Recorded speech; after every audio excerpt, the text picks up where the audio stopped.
I have my colleague Nia Lambert with me as well.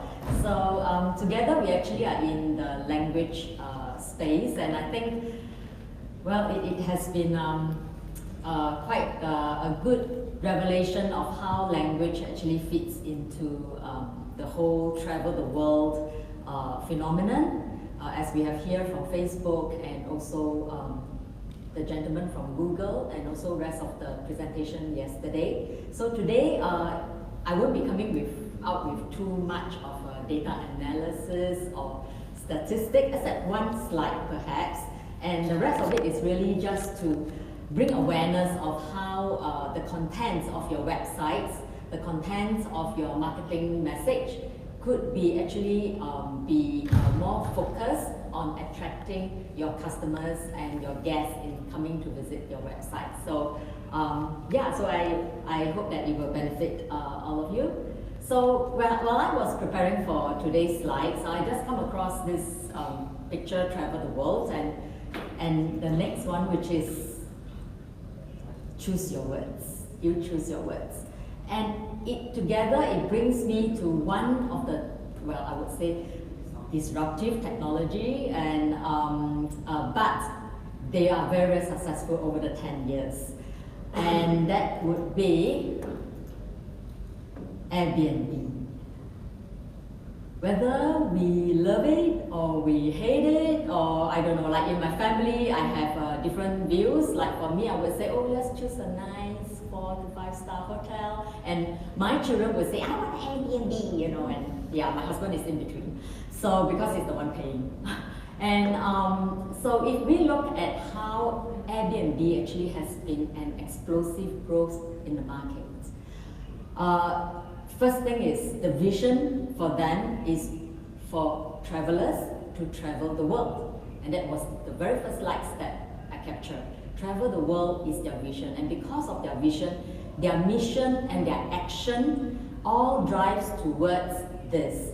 And they actually have a 4-pronged strategy into this, building up this vision. So the first would be they reach out to the local communities to get their feedback and their views and their recommendation, what works best for them if they were to travel the world. So the most important thing is really to understand your customer, and not only that, but your target customer. The next is actually to leverage on their reviews as well, and they do so by even rewarding both sides of the chain, the one who recommend and the one being recommended. So both sides are very incentivized, very motivated to really encourage each other to use the services, to recommend to one another and pass it forward, and that is important, pass it forward. And then next would be to use the most popular technology that's available in the target market region. So it may not be the most advanced. Sometimes, to our surprise, it's just something habitually the consumers are using. That's all. So it's really about knowing your market rather than just using the latest technology, but your consumers are not using it at all. So it's very, very important at the end of the day to understand humans, the human behavior. It's really important to put a human factor behind all your solutions. And there's no longer just about, I want to drive numbers, but remember, behind the numbers, you need to have the genuine people who really feel your heart is reaching out to them, rather than you are just trying to push and shuffle all kinds of offers into their face. So last but not least, because the vision is travel the world, we need to speak the languages of the world to your world customers. And this is no longer something that we would say, I'll just leave it to my communication department. I will just leave it to my digital content marketing people. But who are we? We are the people who are at the front end talking to customers. And what if one day your customers come to you and say, hey, by the way, I love your hotel, but I don't understand what you are offering to me. Or I see some garbage characters on your website. So you like to come into our China market? You know, so there are things that are very subtle, but it does matters to your customer's mind. So do not push away very little subtle things like this. And later, when I show you some of the examples of the language implications, then you would even understand why subtle things can happen, can affect your image. So, like Airbnb, they effectively and efficiently using a good partner and using one of the technology in translation, we call it translation management system, which if you want to know more, you can come by our booth later and I can explain to you more, is that effectively and efficiently translated into 26 languages. So why is it effective? Because it is not only accurately translated, but it is localized with the cultural nuances and localized to the country locales that is needed. So I will again also give you some examples on that later. And also efficiently. Why? Because they can reuse what they have already been invested in the translation. And this is very important because we are talking about building the wealth of language assets. So it's no longer translation is a cost, but it actually is a wealth of language assets.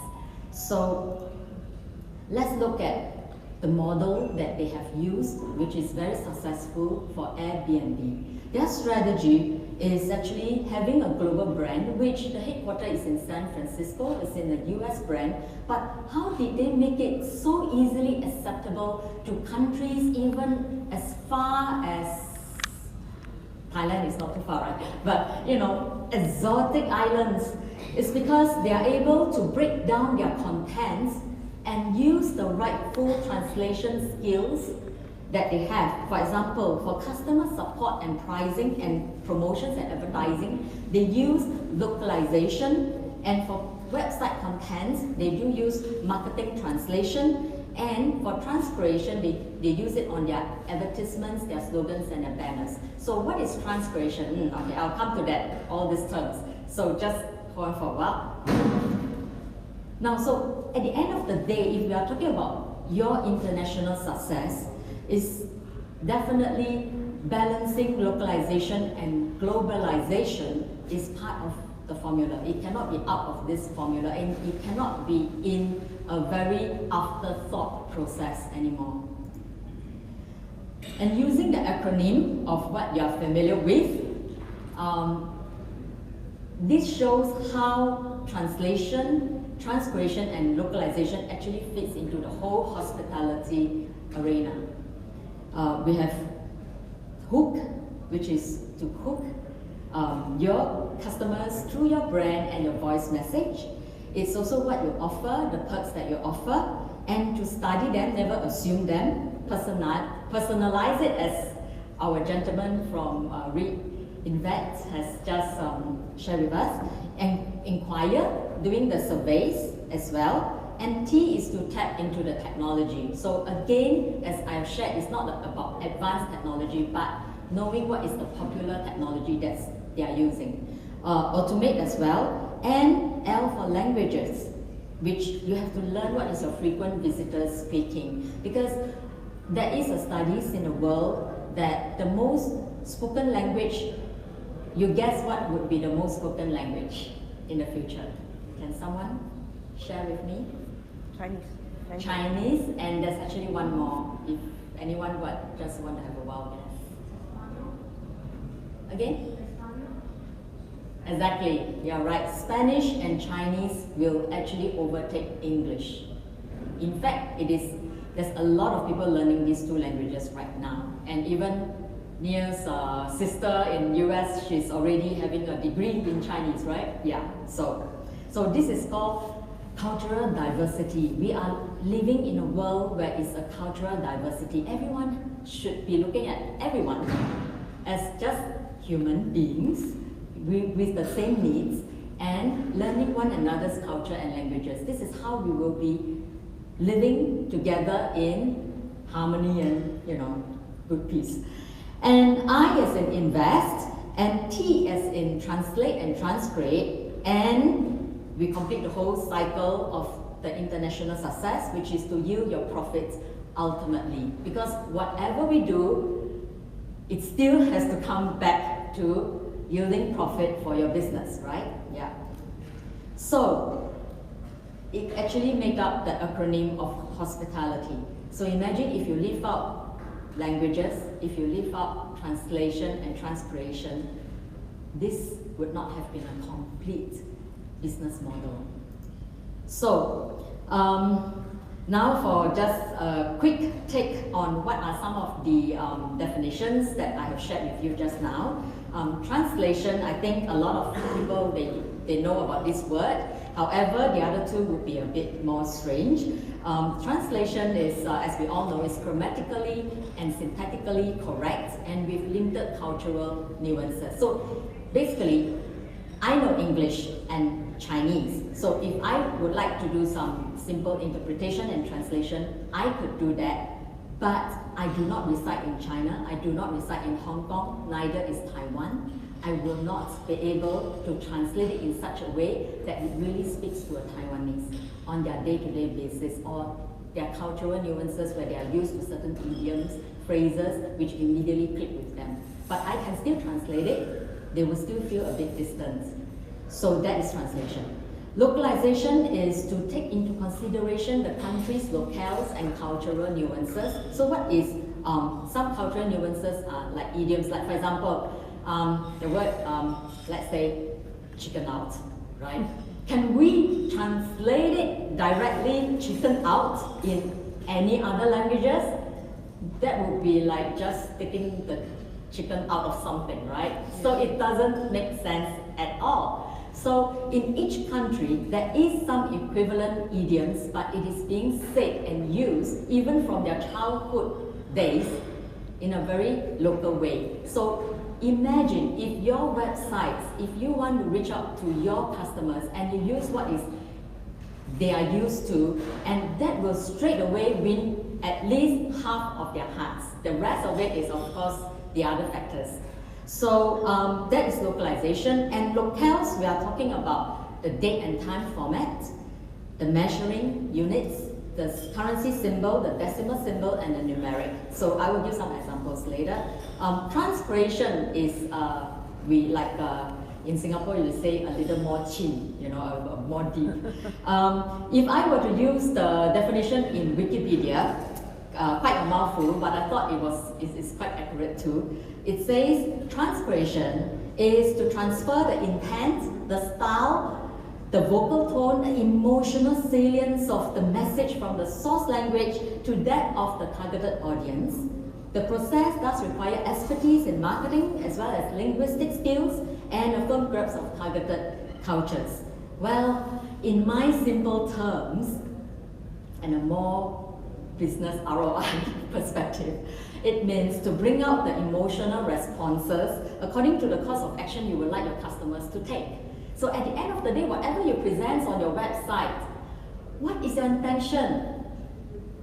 Right? So you have to think about whatever contents you put on there in English, how can I invoke the same emotional feeling that you will say, yes, this is the one destination, the hotel that I want to go, because they really understands me. So this is where it comes in.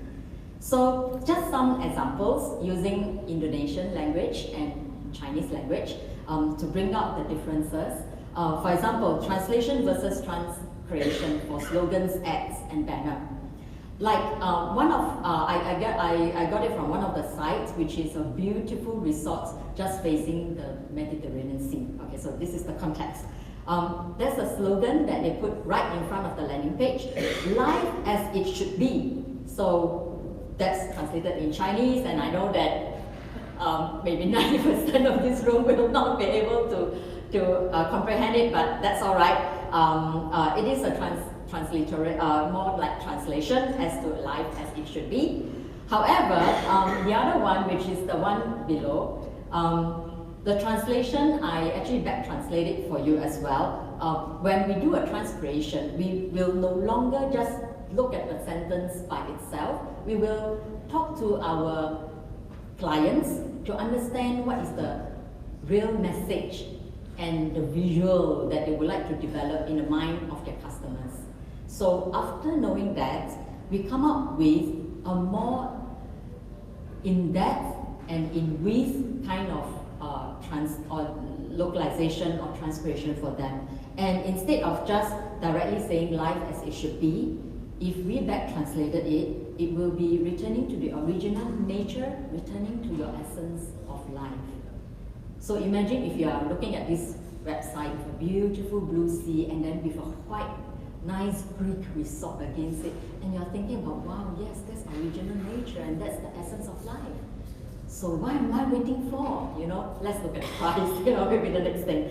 Okay, so same for Indonesian travelers, as we have heard that there are at least 70% of the travelers are actually the 29 to 35-year-old middle income young travelers.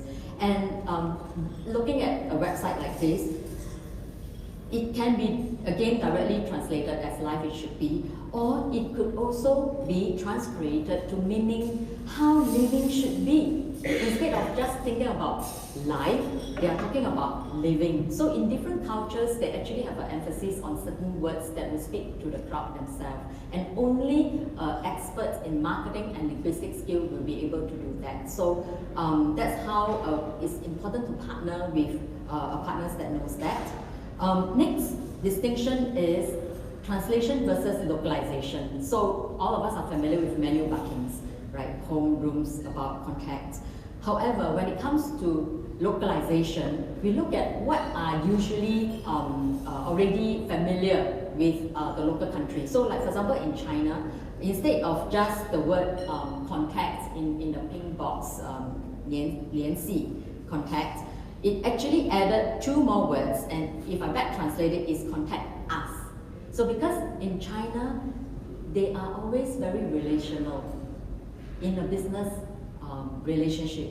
So if we put the words you, I, we, it immediately closes the gap of your relationship with your customer just by adding 1 word. So you can see how important it is when it comes to choice of words in localization. Same for Indonesia. For example, the word home. We can translate it literally as rumah, which could mean really is a home and a house. It means that, rumah. But we can also translate it as veranda. Veranda means home, but it means my home. It changes the ownership of what you are seeing when you look at this website and you have home button, and they click on home button and they have this beautiful transcreation that says return to the essence of life and the nature. It immediately links back to them and say, hey, this resort is giving me this original nature, essence of life with a beautiful scenery, and it's going to make me very comfortable, just like my home away from home. So this is what a hotel, a resort, and accommodation is trying to tell your customer, come and stay with us.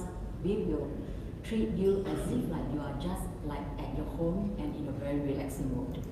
So another category that Airbnb has been very successful is also they know how to choose which content to translate and not using transcreation. Because transcreation, if you use it everywhere in your website, it's going to be a very expensive investment, because transcreation is actually translation plus copywriting together. And the cost is usually in our industry is about 3 times higher than marketing, translation and localization. So unless you really have a really nice budget, you can do transcreation for all your website content. Otherwise, for website content, marketing, translation, and localization is usually good enough. So like for example, a simple text like, you know, we have rooms that face the breathtaking blue Mediterranean Sea and blah, blah, blah. So in China, they will be more alluring if we put the word alluring in the back translation, it means, in the Chinese translation, because they're so used to certain words that immediately click with them to say, yeah, this is Hemiran, is very alluring, you know. So these are some of the subtle things again that understanding your consumer's country, flavor and cultural nuances are so important. So same as Indonesia as well. So just now I talk about locale, and I want to give you just some real example of in China and Indonesia, what are the different locales. So in Singapore, I think we use Dede Maman Ye Ye.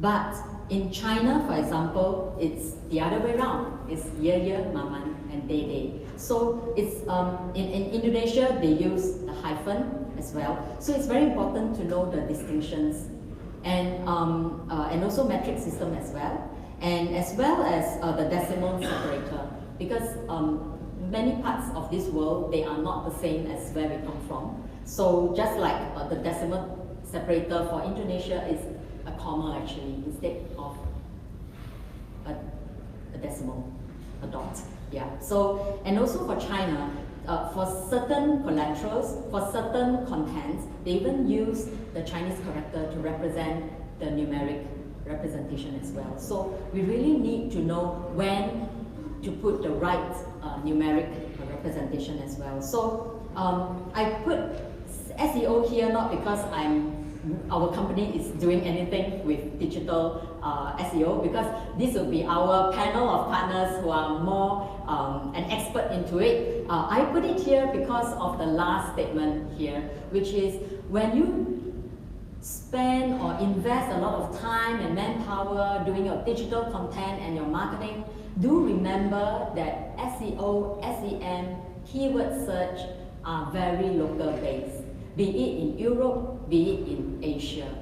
And for us, we work together with our partners or partners to be in digital marketing space, and they will actually let us know, okay, this is the website content we are doing in English, and can you do a research on, for these countries, which are the highly used keywords in their local language, and run analysis on it, and let us work together and build a content in the local language that will includes all these keywords in it, so that it has a higher hit rate in the local country. So this is actually something that from day one, when you plan your digital marketing, you should take into consideration the language aspect. You should not be waiting until it is already been translated, localized, and then you wonder why in Japan my search rate is so low.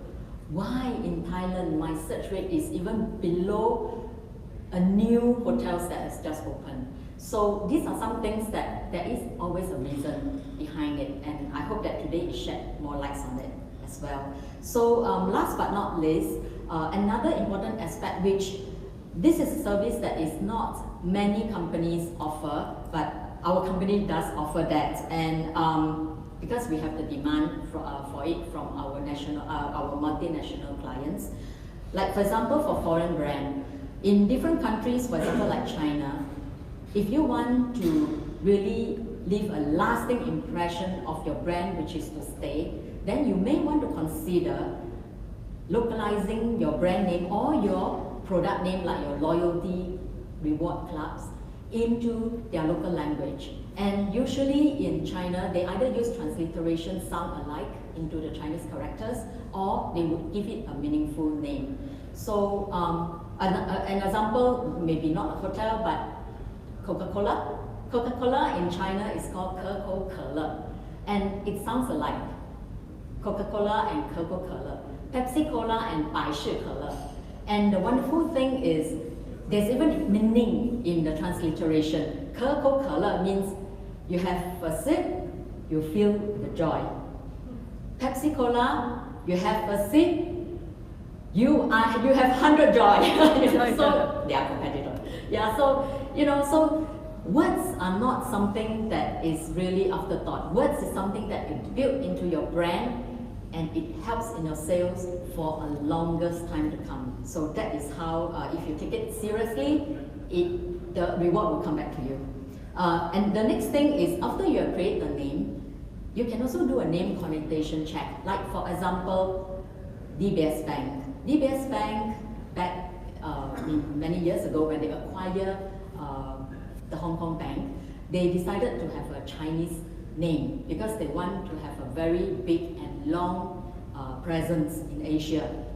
So I'm very privileged to be one of the solution for their Chinese name. And DBS, if we were to have their full name, is Development Bank of Singapore. And today their Chinese name in all the Chinese community base is called Xinjiang. Sing star, but the Chinese character, was an old rendition of Singapore sing. So it's Singapore and Chan, but itself, the character means development. So actually, it really means the Development Bank of Singapore, but it's just concise into 2 words, Sing Chan. And today, DBS is one of the leading banks in Asia. Can you see the effect of a name that is properly done and properly researched? And we did a connotation check for them in, I think it was 5 or 6 countries. Why?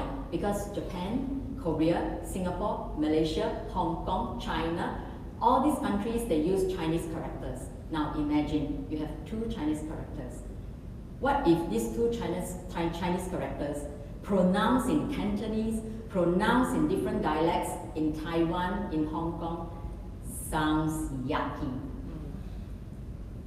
You don't want that to happen, right? And what if these 2 characters together sounds offensive, or even, I won't want to say anymore, yeah. So, it is really important that we do a proper connotation check, not a trademark check, a connotation check on it. Or is it equivalent to some other things like, what if it happens to coincide with a soya sauce brand? You know, things like that. It is how we oversee things that cause us the damage. So we really have to be careful about that. So one of my last slides is to explain that the misconcept of a translation company, because a lot of people, they would think, oh, translation company just translate. But no, a full-fledged service provider in language would be able to provide you all the above services that you need to have under one roof. Not only just the content localization, but also integrating it back into your XML, back into your back-end content management system, back into your brochures, and all of the above. If you want to know more about this, again, you can also visit our booth and we will give you more information on the process as well. So right now, actually, Nia and Joey is going to give all of you 2 books, and these 2 books are gifts from SuccessGlo. It's for you to, I call it localize it forward. It's actually a concept that I gotten from Pay It Forward. Pay It Forward means that you do an act of kindness for another person, and this person will also do the same act of kindness to another person. And as you receive the book, I actually got it from Precious Thought. So it's not written by us. It's written by a very inspirational author called Helen Ashley, and it's actually her gift book. And the title is "I Wish You Happiness and Be Strong," to give you hope and strength when you need that antidote. So our gift to you, interestingly, is for you to give away. It's not, you can keep it for yourself for a certain period, but please do give it away, because we want to localize it forward.